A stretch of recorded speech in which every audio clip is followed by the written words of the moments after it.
All right, this is the chase race. We'll have the explanation for it here shortly. Now, if you were here for qualifying, said that the order was backwards. Well, here's why. Because it's always the slowest car goes out first, and then they go back, and then they go back from that. Slowest to fastest.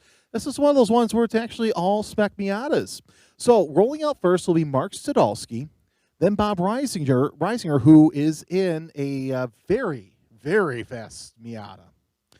Jason Greenwood, Gary Traverso, Art Zeismer, Mike Ryan, Mark Basso, Bill Hamill, Connor Ryan, and Craig Stork. Now, if you are here, I can say this. This is the pro version of the chase race.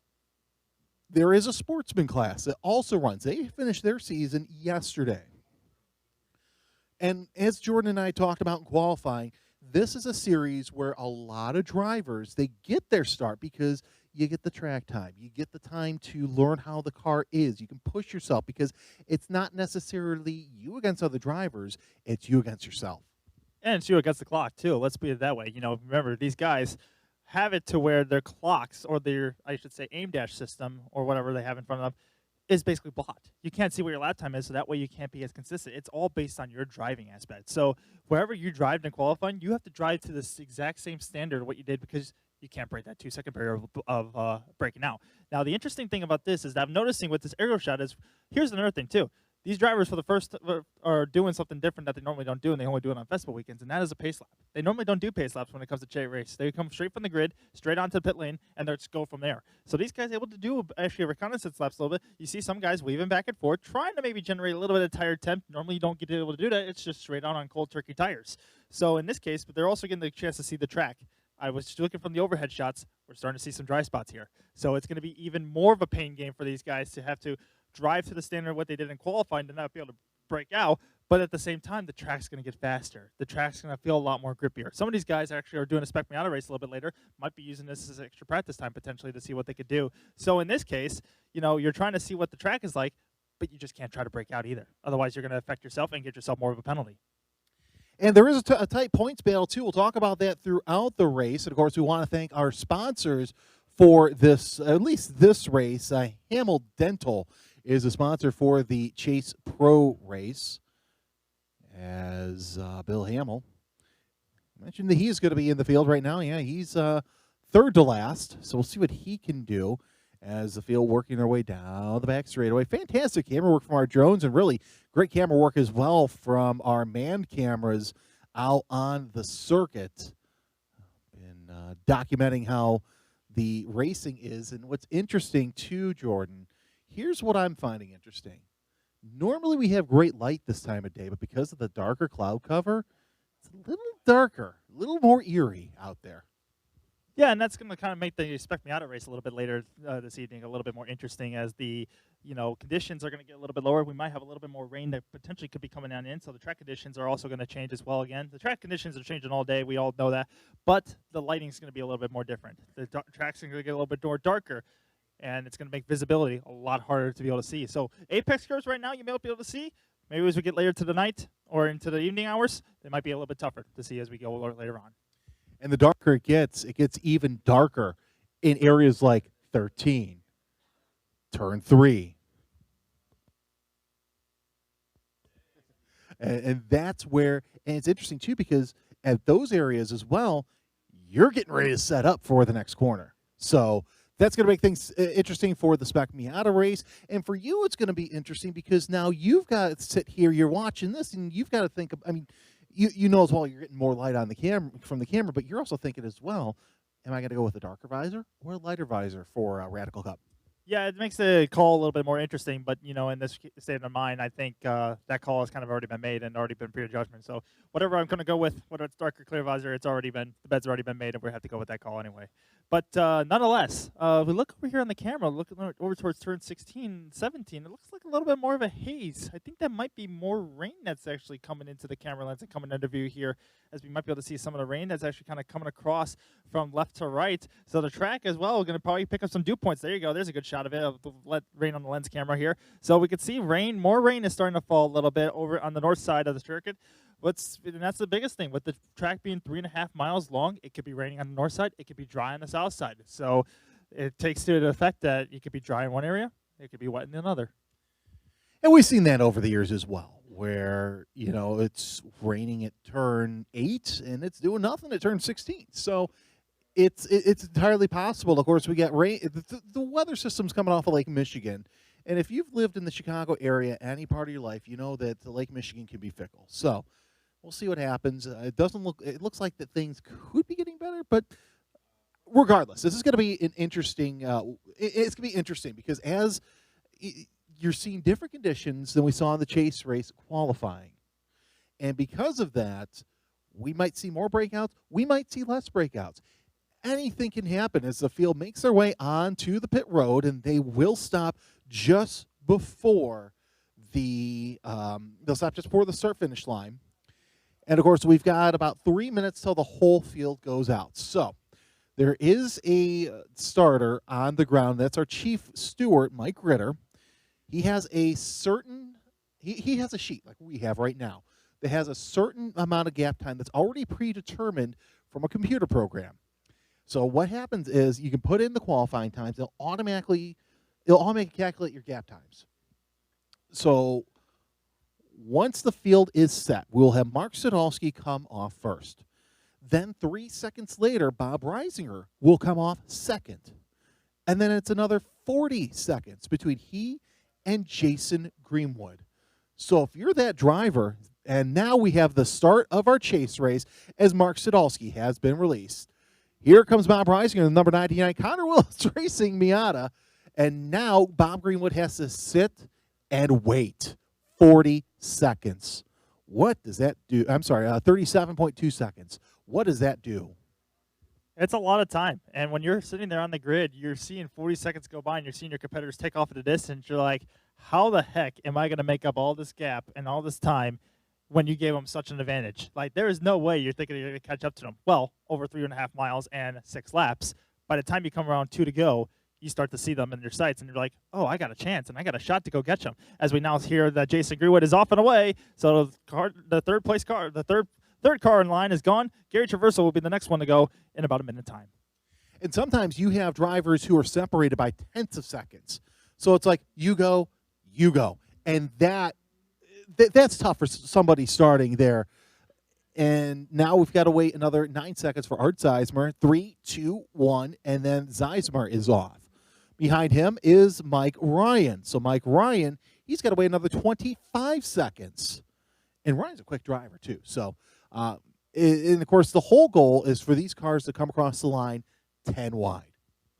Yeah, and especially as we get to the closing laps, like when we get to the light flag lap or even with 2 laps to go, you're going to start to see the gaps of these cars start to close in. And that's when things get interesting because you see that the gap is so huge right now. And then once as we see Mark Basso now leave right behind Mike Ryan, the gap's going to be huge. But then once we get to the last lap, you're going to see the guys like Bill Hamill and a little bit further back up with the Bob Reisingers and the Mark Sadolskis that started up towards the front. And here's an interesting thing. So we see the 119 of Connor Ryan. Mike Ryan was in a different car than we're used to seeing him in. Let's see if that has a part to play. Mark Sadolski has been all the way to turn 10.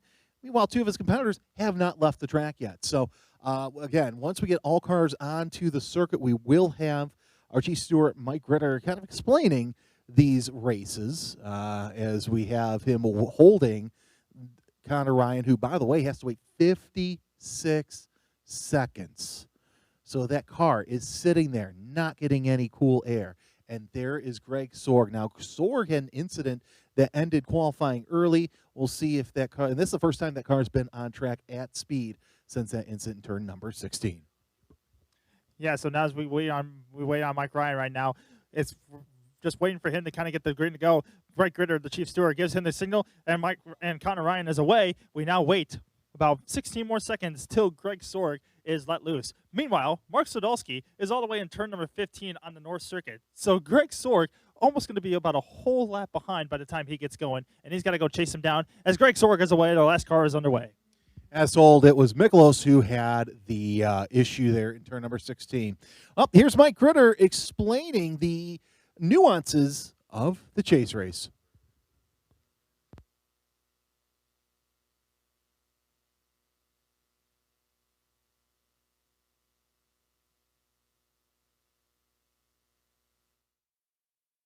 Hi, I'm Mike Ritter, race director here at Autobahn Country Club. It looks like we're in the middle of our final chase race of the season, so I'm here to explain to you, what is a chase race? Well, a chase race is really kind of a bracket race, a timed race, where it's all about driver consistency. In a chase race, the slowest guy actually leaves first, and the fastest guy leaves last. And in theory, in 6 laps, everybody's going to catch each other and cross the finish line at the same time. How do we make that happen? Well, the first step is you go and qualify.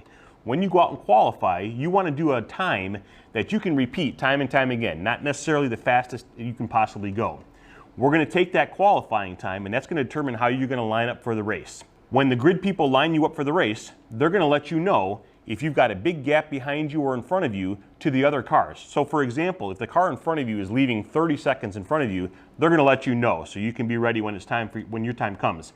If the car behind you is right behind you, you may want to know that he's going to be right behind you when you leave on track. When it comes time for the race, the starter is going to tell you when to go. The slowest guy is going to leave first, and that starts the clock for the entire race. We're going to go through the whole lineup of cars that are entered in the race till the fastest guy is released. Sometimes the fastest guy might be a minute, 2 minutes, 3 minutes, a full lap behind the slowest car, and he's got to make up all that time in 6 laps. Once you're on track, you want to just drive consistently and drive your own race. You don't want to be influenced what other people are doing around you. For the first couple laps, you may not see any other cars. As the race goes on and we've got a lap or 2 to go, then everyone's going to start to bunch up. The key is just to drive your own race and be consistent. Don't start going faster than you normally do just because those cars are in your mirror.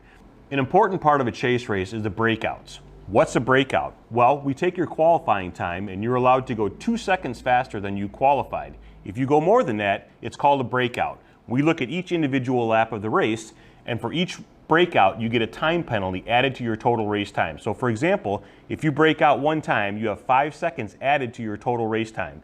A second breakout, and you have an additional 10 seconds added onto that. The third breakout is an additional 15 seconds on down the line. So the key is to just drive consistently, drive your own race, and not break out. Oftentimes what happens in a chase race is the first car who crosses the finish line isn't necessarily the winner because the timing people will look at all the breakouts and start adding those times up. The fun of the chase race is the last lap or 2 when everybody is starting to close up. Those faster cars have gained on the slower cars, and that's where we start really going for position. Oftentimes the first car across the finish line is not the winner. We have to look at the breakouts, add that to everyone's race time, and then we'll determine what the finishing order is. The fun part of a chase race is that no one may know who won until we get to the podium. The results will be tabulated and we'll make announcements, and you never know, it might be you collecting an award. Chase races are fantastic for both beginners and experienced racers. A beginner, you get that opportunity to go through the whole race day, a driver's meeting, a qualifying session, a race, the podium. And experienced guys, they can have a lot of fun doing chase races as well. Oftentimes, if you just go out there, drive a consistent race, focus on yourself, you may end up on the podium and have some fun yourself. And we have a big development as we are just finding out that Mark Basso does not have a transponder. This could have some massive implications for the points as we take a look at the points after yesterday's race. And it's Mike Ryan leading with 436 points over Mark Basso's 400. Art Zeismer, 355 points, and Jeff Victor's 335 points. And Mark Sadalski has 278 points. That's your top 5. Yeah, but the biggest thing that we can see here is that when it comes to the drops, you know, you can have 5 races count, 8 races here in the pro standings. We're taking the 5 best races that you have. With this drop, potentially, that Mark Basso might be able to have, you know, he's taken one of his worst finishes, which was he's had 55 points and 50 points, but now he has a point potentially to where he doesn't have a transponder issue. So in this case, this could also pole vault Art Zeismer with the win that he had yesterday, and potentially where he finishes today could project him from the 3rd position in the point standings to 2nd. All right, and of course, now becomes a time where we see where the 9 drivers who do have transponders come into play. Mark Sadalski, he has broken out 4:047. I believe that's going to be his first breakout. Let's see if it's he's broken out twice already with a 4:047 and a 3:52.1. So that's 2.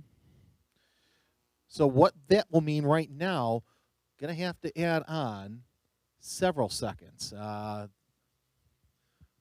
As the field working their way around, you can watch what they're doing on Race Monitor,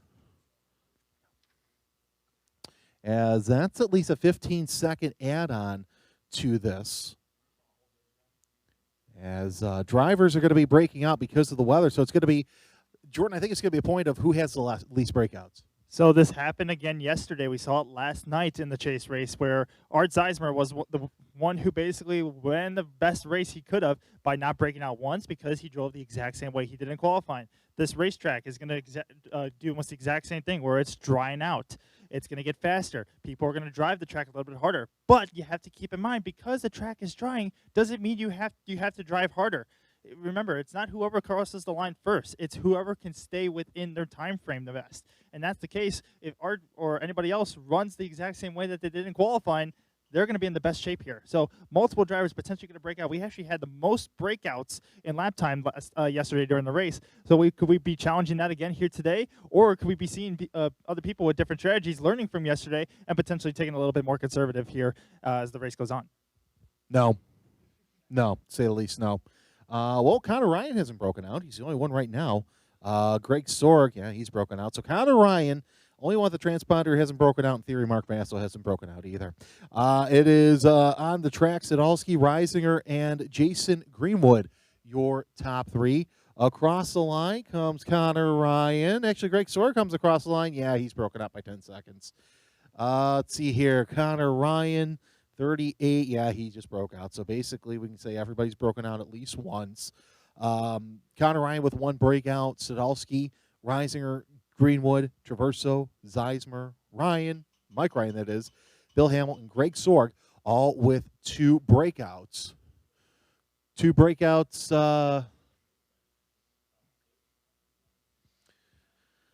Two breakouts, 2 laps. So the people who I feel for most are our timing staff, because now they've got to go in and they got to calculate all this.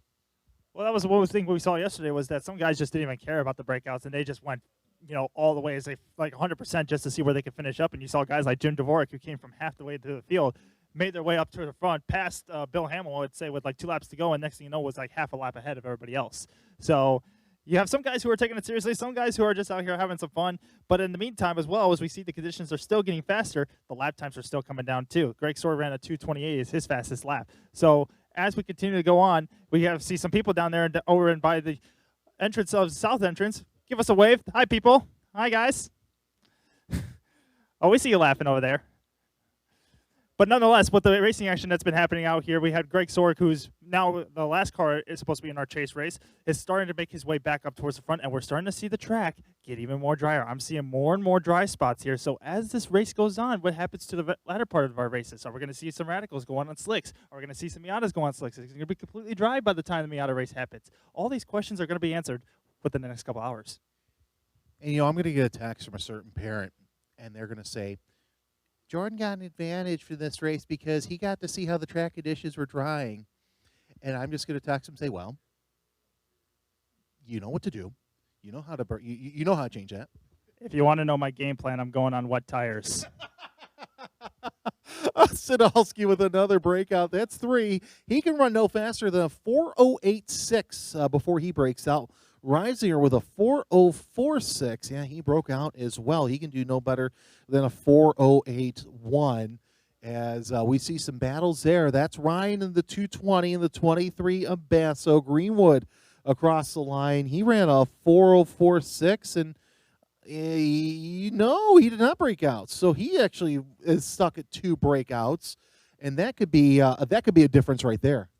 And just to kind of point out one thing, too, this is actually, we've had, 19 Oktoberfast, I believe this is. There's actually been something that's never been done in history, and that's something that we see on our screens right now. That is the number 23 of Mark Basso. The very first time we actually see a number on that black car of Mark Basso, and he picks the number 23 today. So he's actually, the reason for that is because he's actually running in the Spec Miata race later this afternoon.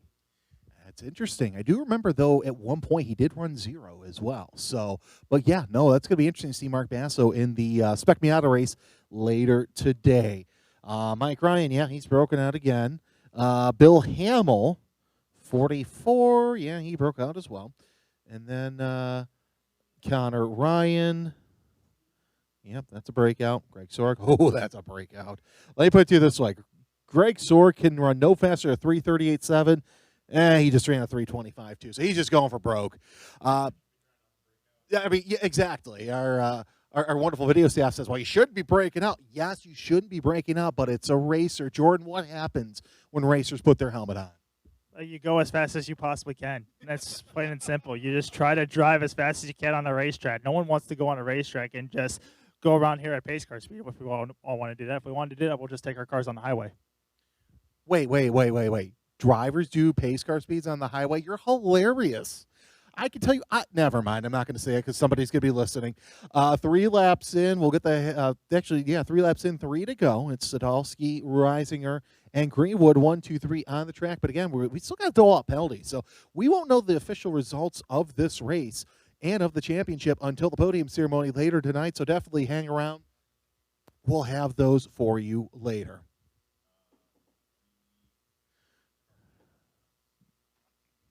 Well, the battle on the track, I've got to say, maybe it's a good thing that Mark Basso's running now, because now we can tell him, hey, by the way, you lost your championship, and by the way, your transponder doesn't work.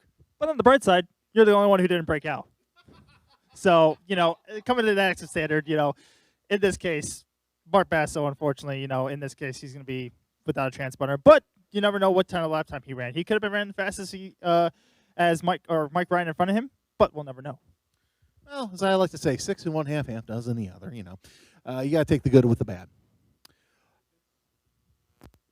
We'll get 2 laps to go this time, Brian. I think you got to go get ready for your Radical Cup race.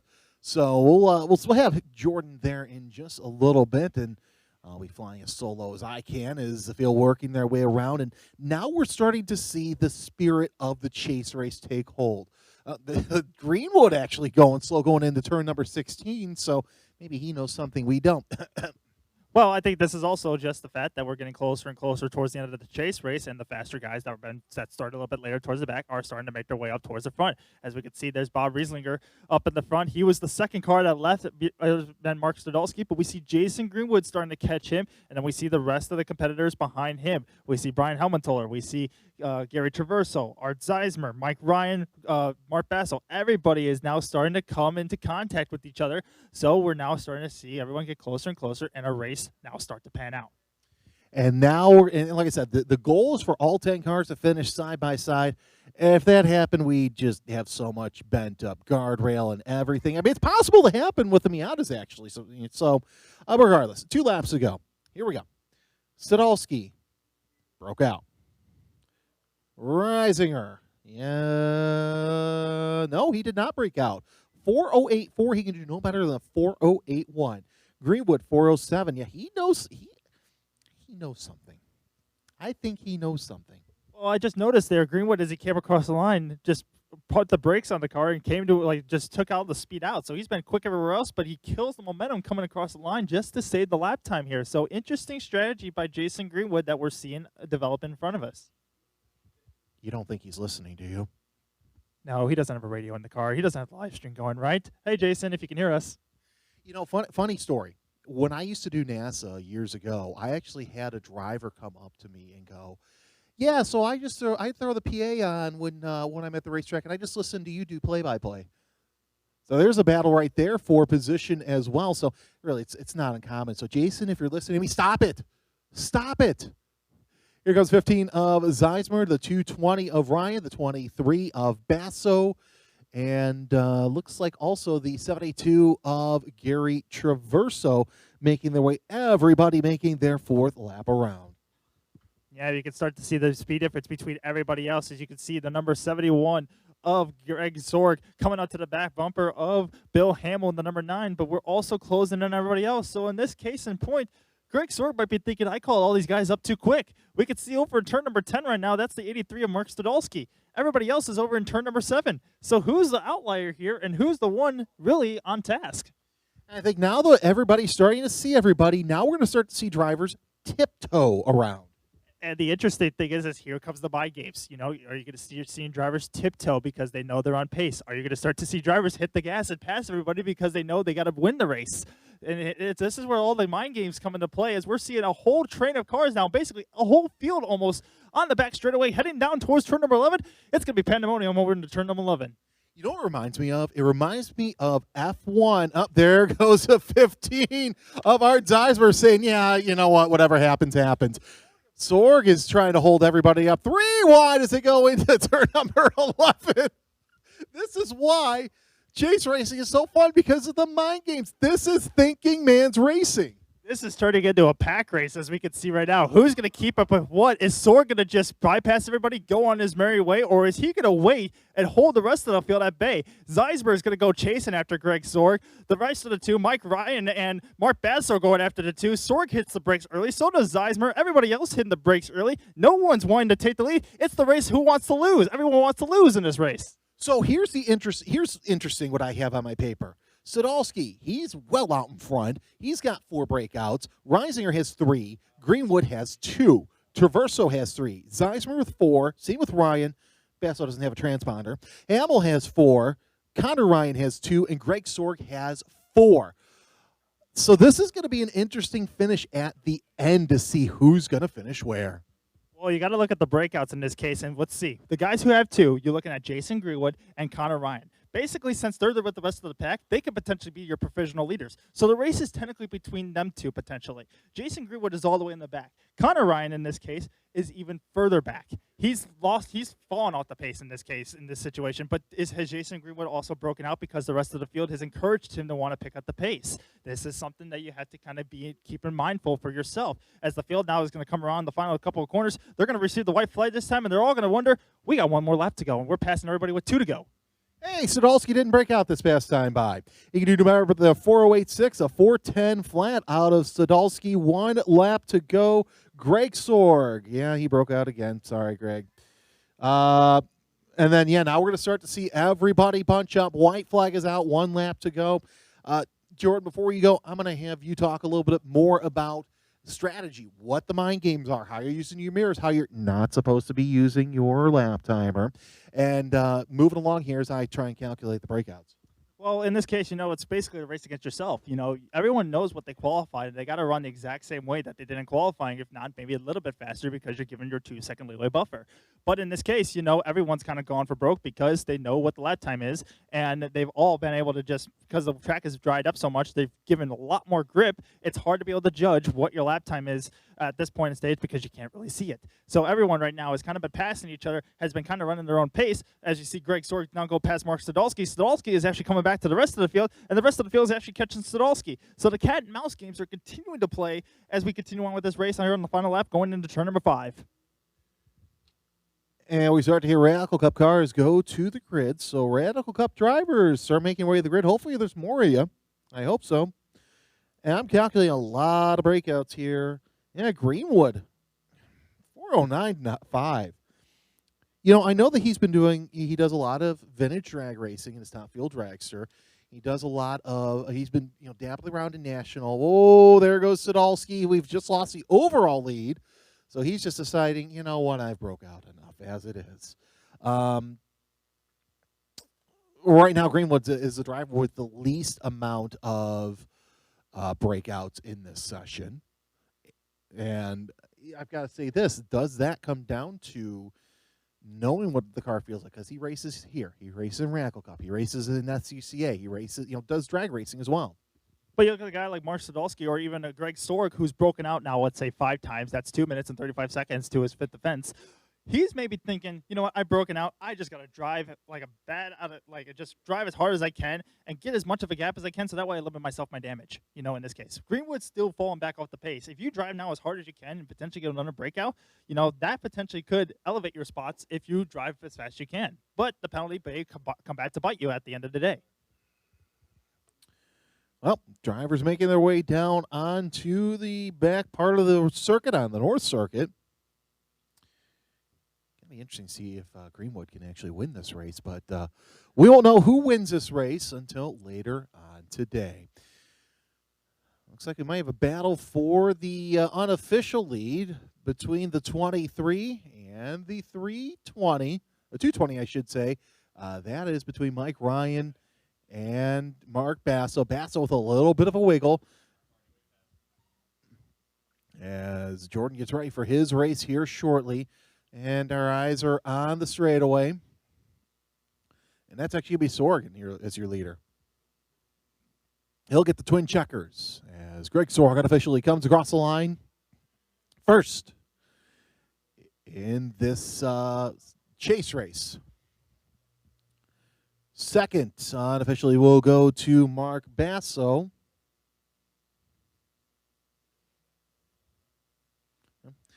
By my count, Sorg's actually broken down every lap across the line. It's Basso. Then it is Mike Ryan, your top three unofficially. And then across the line, here comes the battle. This is the spirit of the chase race. Down the line, who's going to come across first? It's going to be Sadalski, then Zeismer, Traverso, and Bill Hamill. The separation. You can throw a blanket over all four of those drivers. I look down at the broadcast booth and I see a little bit of blue sky. That's a great omen. As Greenwood and Ryan come across the line. So unofficially, it's Sorg, Ryan, and Basso, your top three.